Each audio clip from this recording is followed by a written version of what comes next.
Oh, hello there. In a world ran by the fashion police, consisting of the wilting human handbags of the human society, it's nice to take a break. A break from the constant, who are you wearings, or the looks you get when you walk down the street wearing a mesh shirt with the hands of Beelzebub fondling your nethers. It's nice to take a break. I like to play video games. Because in video games, you can be as fat or as lazy as you want. In fact, the fatter you are, the closer you are to your controller. Ooh, look. Garlic bread. Which brings me to one of the most fashion-obsessed games ever created. The Legend of Zelda. Nothing is more iconic or noticeable than Link's green hat. In fact, there's entire games dedicated to hiding your ugly mug beneath masks, or a whole game was made to show the terrible tale of Princess Styla and how she was banished to wear nothing but a black jumpsuit. So where does Link get his impeccable style, you ask? We know how the Master Sword was forged, but who cares about that? We want to know about the hat.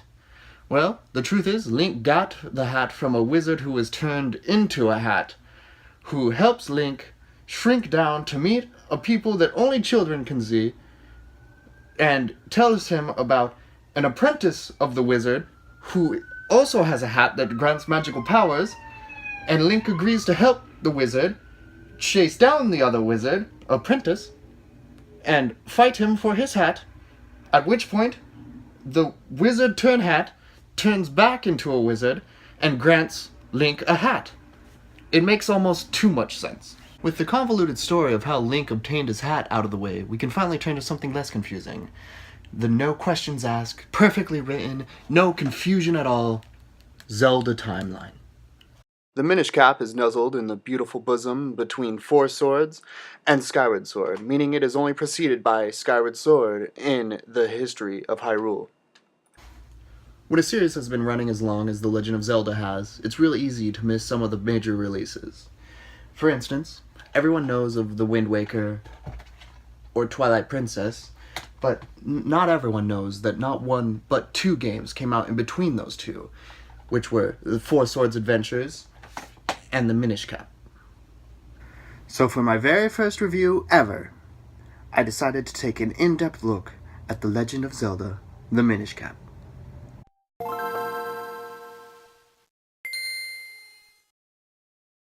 First and foremost, something is a little strange on the very first screen of Minish Cap.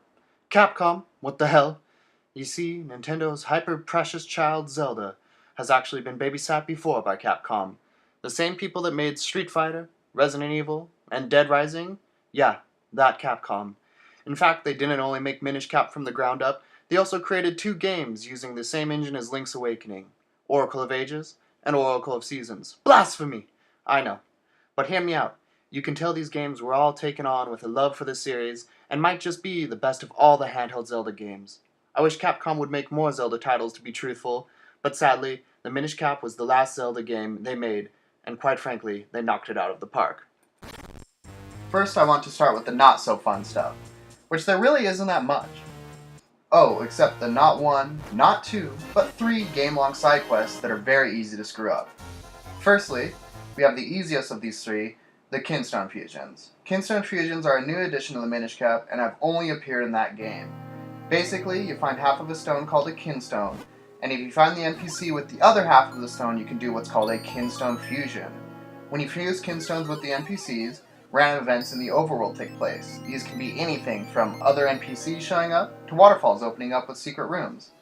Now, these fusions really aren't that bad. Most of the fusions that lead to heart pieces, or the really important stuff, are all red Kinstones that aren't random at all. So it's very possible to only do the necessary Kinstone fusions and not have to even deal with the random ones. It's once you start having to randomly walk around fusing Kinstones with every NPC in the game to force what you need to appear to actually appear, it gets really frustrating, but more on that later. The other side quest that is a little bit tedious is that of the Goron quest. Throughout the game, there are 6 random walls that will fuse Kinstones with you. This will make one more Goron join the group in Lolanon Ranch, and the more Gorons you get, the further they will tunnel the wall. Easy, not that big of a deal.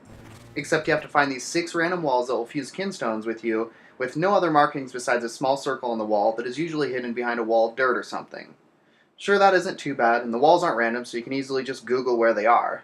It's the reward that's not really worth it. Firstly, once you get all the Gorons, you get the final bottle. Cool. But strangely enough, the Minish Cap is one of the few Zelda games with post-game collectibles. And when fusing Kinstones with the final Goron, you wake up Big Goron. And he will chew on your shield, only to spit out the Mirror Shield. The Mirror Shield reflects projectiles much like a regular shield, but it also shoots a beam much like your sword does at full hearts. Awesome! Except this is post-game, after all bosses and enemies have been fought through. This is essentially the reward for 100%ing the game, which is cool to get a completion bonus, but it would have been cooler to actually use the shield during some fights. I mean, you can take the shield and fight the final boss again, but that's really about it. And this brings me to the last of the side quests, the figurines. The figurines are completely optional collectibles in the Minish Cap. Essentially how they work is you collect these mysterious shells all over the world, and you can hold up to 999 of them. You use these shells to essentially gamble for figurines. At first when the shells are abundant, and you seemingly can't give them away fast enough, the figurines aren't that bad. It's sort of fun to read about all the characters and monsters and really everything in the game. But, later on, after you've collected all the shells you can, you have to buy them 30 at a time, which costs a staggering 200 rupees. And as the figurines are becoming harder and harder to get, you need more and more shells. So the side quest becomes a grind of all grinds. In order to obtain all 130 figurines, you have to firstly meet all the characters that the figurines are based on and visit every area in the game. This doesn't sound too bad until you realize this means making sure you talk to every single NPC in the game, even the random ones hiding in the caves. To make this even worse, the figurine machine doesn't tell you which ones you're missing. So when you're missing a figurine to unlock, good luck. For instance, in my playthrough, I had never talked to a random guy in the mountain, and I was missing the golden variants of the Octorok, the Rope, and the Tektite. Oh, I forgot to mention that there are golden versions of these enemies that only show up through Kinstone's fusions. So yup, you guessed it, I had to go around the entire game talking and fusing Kinstones with every single character until I found the figurine I was missing and getting the golden versions of each of those enemies to show up. After hours of walking around, I finally got a golden Octorok to show up by fusing Kinstones with a random business scrub. You're just lazy, you say. Well, maybe I am. But waiting for a Kinstone fusion to get the golden enemies to pop up isn't fun. It's not an interesting addition to the game, it just feels like padding. Because let me remind you, they are entirely random. Once you get all 130 figurines, however, you get a piece of heart and a really cool little sound test of all the game's music, which is nice, and you never have to collect figurines again. Oh wait. Once again, Minish Cap has post-game collectibles, including 6 more figurines. Yay. After collecting these final 6 figurines, you get the Karlov medal. Yeah, just an icon that replaces the mysterious shells because you no longer need them. Yay.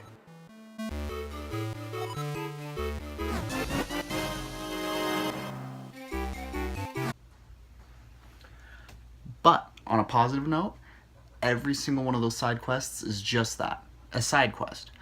Every one of those is optional.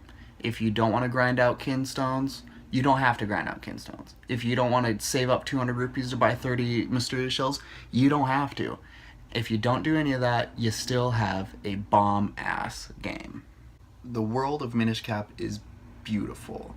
Each and every area is gorgeous, and that's not even to mention the sprite work, which is stunning in the game.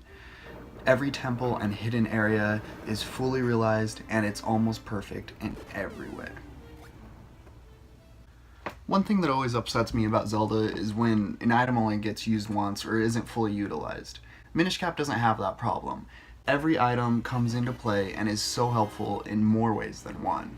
In fact, during the final fight with Vati, you use the Gust Jar, the very first item you get in the very first dungeon of the game.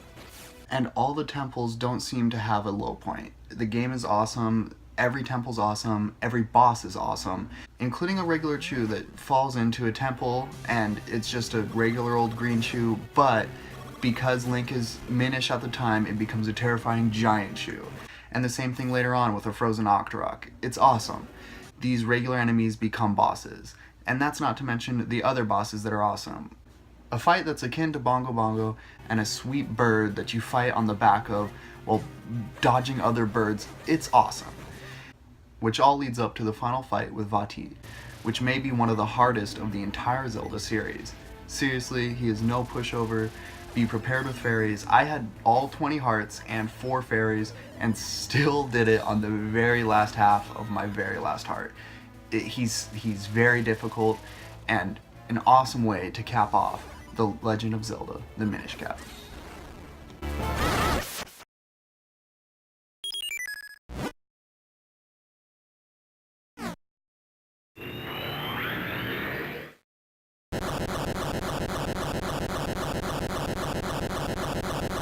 Which is not even to mention the fun story that holds the entire thing together. It's an awesome story, it's interesting, it's cool, it has a lot of weight to it. Link is truly the one savior of not only the Hyruleans, but also the Picori. It's all on his shoulders this time, and it's awesome. I made light of it earlier by saying how confusing it was with the hats, but really honestly, the story is all succinct, it's awesome, it's interesting. The game is just perfect. So please don't let me griping about these side quests cause you to maybe think about not wanting to play the Minish Cap. If anything, you should understand that that's exactly what they are. They're side quests. They're completely optional. And that's the only blemish on this game. And they're not even that big of a blemish. I did have some fun collecting those figurines. It just got a little bit too much grind at the end, and that's alright. But the game itself, the story itself, all the bosses, all the temples are perfect, and it's all portable. You can put it in your pocket, it's gorgeous. If you have ever played a Zelda game and haven't played the Minish Cap, it's totally worth it, no matter what. Not to mention how easily accessible it is. You can play it on one of these, or one of these, or one of these, or virtually on one of these, the 3DSs, or this abomination. It's everywhere. There's no excuse to not play the Minish Cap. Overall, the Minish Cap is incredible. I did 100% of everything in the game and ended up with a playtime of 26 hours, 1 minute. And I think if you skip the kinstones and all that stuff, it'd probably be closer to 8 or 9 hours, which is still an awesome time. So please don't let any of these gripes sway you from getting the Minish Cap, because overall it may be one of my very favorites of the entire Zelda series. And for that reason, I give it a 9 out of 10.